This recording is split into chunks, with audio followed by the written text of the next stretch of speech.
Hello dear subscribers, मैं हूं आपकी दोस्त और स्वागत है आपका बेस्ट केयर ऑफ प्रेगनेंसी में।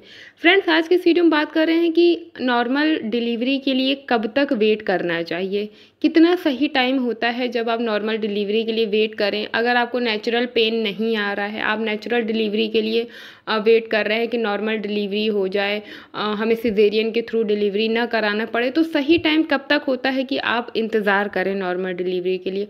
फिर उसके बाद क्योंकि बच्चा पेट में होता है, वो अपना पूरा फुल साइज में आ चुका होता है, तो एक समय के बाद बच्चे को भी पेट के अंदर सफोकेशन होने लगता है, उसको भी परेशानी उठानी लग होती है। अब अगर आप बहुत ज़्यादा समय तक नॉर्मल डिलीवरी के लिए इंतज़ार करते चले जा रहे हैं, आपको नेचुरल पेन नहीं आ रहे हैं, तो फिर दिक्कत बच्चे पे आनी शुरू हो जाती है। तो वो सही समय कब होता है, कब तक आप इंतज़ार करें, और अगर आपको नॉर्मल पेन नहीं आते हैं, नेचुरल पेन नहीं आते हैं, तो फिर आपको कब डिलीवरी कराने का डिसीजन लेना चाहिए। आज के इस वीडियो में हम इसी बारे में बात करने जा रहे हैं। हमारे साथ बने रहिएगा और वीडियो पसंद आए तो लाइक ज़रूर करिएगा।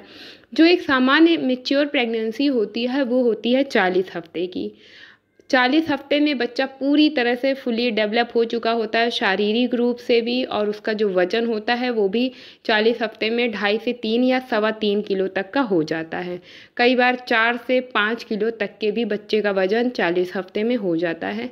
वो डिपेंड करता है माँ के खान पान में कि माँ के खान पान कैसा है, माँ का वज़न कैसा प्रेगनेंसी के दौरान बढ़ा है, तो उस हिसाब से बच्चे की भी ग्रोथ होती है। लेकिन जो एक एवरेज एक आइडियल वेट होता है डिलीवरी के टाइम बच्चे का, वो 2.5 से 3 किलो तक भी सही माना जाता है।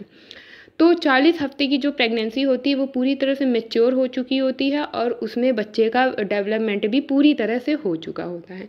अब क्योंकि जो महिलाएं नॉर्मल डिलीवरी कराना चाहती हैं, जो चाहती हैं कि उनकी डिलीवरी नेचुरल तरीके से हो, उन्हें सिजेरियन ना कराना पड़े, तो जब उनका 9 मंथ पूरा हो जाता है तो उसके ऊपर भी उन्हें वेट करना पड़ता है, क्योंकि ऐसा ज़रूरी नहीं है कि जो डॉक्टर ने आपको डेट दी है उसी डेट तक ही या उस डेट के अंदर तक आपको नेचुरल पेन आ जाए और आपकी डिलीवरी हो जाए।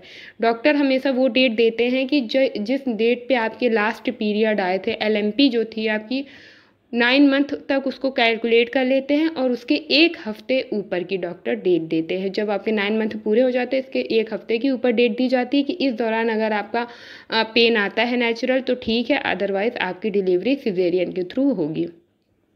तो जो 40 हफ्ते की प्रेगनेंसी होती है वो पूरी तरह से मैच्योर हो जाती है। लेकिन अगर आप नेचुरल डिलीवरी के वेट कर रही हैं, नॉर्मल पेन का वेट कर रही हैं, तो आप एटलीस्ट 2 वीक्स और ज़्यादा इंतज़ार कर सकती हैं।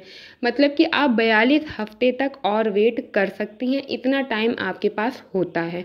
लेकिन अगर आपको 42 हफ्ते तक भी नेचुरल पेन नहीं आ रहा है, आप इंतज़ार कर रही हैं, आपकी जो डेट थी वो पास आउट हो गई है, 9 मंथ कंप्लीट हो चुके हैं, 10 दिन और ऊपर हो चुके हैं आपके 9 मंथ को कंप्लीट हुए, तो फिर इसके बाद अब आप ज़्यादा वेट नहीं कर सकते हैं।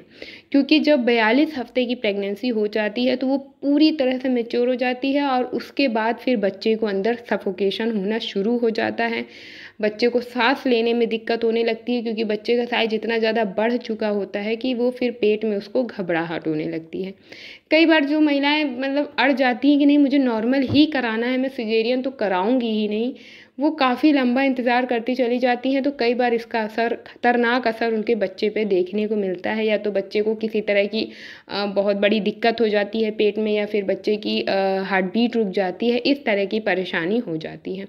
तो मैं ये नहीं कहूँगी कि आप नॉर्मल डिलीवरी के लिए बिल्कुल वेट मत करिए। आपकी जो 9 मंथ की डेट कंप्लीट हो जाए उसके बाद आप 10 दिन और वेट कर सकते हैं, इतना टाइम होता है। क्योंकि मैंने भी अपनी प्रेगनेंसी के दौरान डॉक्टर ने मुझे बोला कि आप 42 हफ्ते तक वेट कर सकते हैं। जो आइडियल प्रेगनेंसी होती है वो 40 हफ्ते की होती है, नॉर्मल डिलीवरी के लिए आप 42 हफ्ते तक वेट कर सकते हैं। मैंने 42 हफ्ते तक वेट किया, मुझे नेचुरल पेन नहीं आए, तो फिर मैंने सिजेरियन के थ्रू अपनी डिलीवरी करवाई। तो आप भी 42 हफ्ते तक वेट कर सकते हैं, लेकिन जिद पे आकर के कि नहीं मुझे नॉर्मल ही कराना है। क्योंकि मैंने अभी अपने आसपास सराउंडिंग में ऐसे कुछ केस देखे हैं जिन्होंने ठान ली थी कि नहीं मुझे बस नॉर्मल डिलीवरी ही करानी है, और इस वजह से उनके बच्चे के साथ बहुत बड़ी अनहोनी हो गई है। तो इसलिए ये कभी भी ना करें। आप नेचुरल डिलीवरी कराना चाहते हैं तो आप 10 दिन और अधिक वेट कर सकते हैं। लेकिन फिर भी अगर आपको नेचुरल पेन नहीं आ रहे हैं तो आप फिर उसके बाद डॉक्टर से बात करिए। और क्या ऑप्शन हो सकते हैं, लोग आर्टिफिशियल पेन के थ्रू भी डिलीवरी करवाते हैं। तो वो भी एक ऑप्शन होता है, लेकिन उसमें भी बच्चे के लिए थोड़ा रिस्क होता है, क्योंकि कई ऐसे स्टेट्स हैं जहाँ पर आर्टिफिशियल पेन के थ्रू डिलीवरी कराना बैन है, क्योंकि उसमें बच्चे के सिर में सूजन आने का खतरा होता है। तो आप इस बारे में पहले अपने डॉक्टर से बात कर लीजिए। अदरवाइज़ अगर वो सिजेरियन डिलीवरी कहते हैं तो फिर आप सिजेरियन डिलीवरी के थ्रू अपनी डिलीवरी करवाइए, क्योंकि बच्चे का ठीक होना, डिलीवरी सुरक्षित होना बेहद ज़्यादा ज़रूरी है। ये ज़रूरी नहीं है कि वो नॉर्मल के थ्रू हो रही है कि सिजेरियन के थ्रू हो रही है। तो ये मेरी सभी मदर से रिक्वेस्ट है, मॉम टू बी से, सभी वुड बी मॉम से मेरी रिक्वेस्ट है कि इस चीज़ का ध्यान ज़रूर रखें। अगर आप नॉर्मल कराना चाहती हैं तो बेहद अच्छी बात है, लेकिन अगर आपको नेचुरल पेन नहीं आ रहे हैं, टाइम बहुत ज़्यादा निकल चुका है, तो इंतज़ार मत करिए, डॉक्टर से कंसल्ट करिए और कैसे आपकी डिलीवरी सेफली हो सकती है उस चीज़ के बारे में सोचें, ना कि सिजेरियन या नॉर्मल के बारे में सोचें। तो ये खास जानकारी थी जो कि मुझे लगा कि मुझे आपके साथ शेयर करनी चाहिए, क्योंकि मैंने अभी आसपास रिसेंटली अपने आसपास ऐसे बहुत केसेस देखे हैं जिनमें लोगों ने जिद में, अपने नॉर्मल डिलीवरी के जिद में अपने बच्चों को खो दिया है।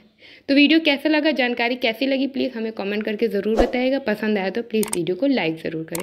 चलिए मिलते हैं नए वीडियो में खास जानकारी के साथ, तब तक के लिए bye bye, see you soon, stay happy and stay healthy.